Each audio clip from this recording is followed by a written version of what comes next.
സ്വഹാബാ ഖബറിന് നാവുണ്ട് സ്വഹാബാ. ഞാൻ ഈ സംസാരിക്കുന്നത് പോലെ നമ്മൾ ഓരോരുത്തരും സംസാരിക്കുന്നത് പോലെ ഖബർ സംസാരിക്കുമെന്നാ.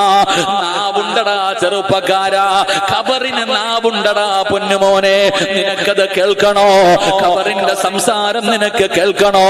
അല്ലാഹുവിന്റെ റസൂലാണ് പറഞ്ഞത് ഖബർ സംസാരിക്കുമെന്ന്. എപ്പോഴാണ് കേൾക്കുന്നതെന്നറിയോ? എപ്പോഴാണ് കേൾക്കുന്നതെന്നറിയോ? 3 കഷ്ടം വെള്ളത്തുണിയിൽ പൊതിഞ്ഞിട്ട് നിന്നെ ഇവിടത്തെ പള്ളിയിൽ കൊണ്ടുവന്ന് നിസ്കരിക്കുമല്ലോ.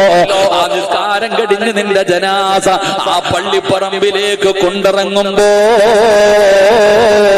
കേൾക്കാമടാ ചെറുപ്പക്കാരാ, ഖബർ നിന്നോട് സംസാരിക്കുന്നത് നിനക്ക് കേൾക്കാം.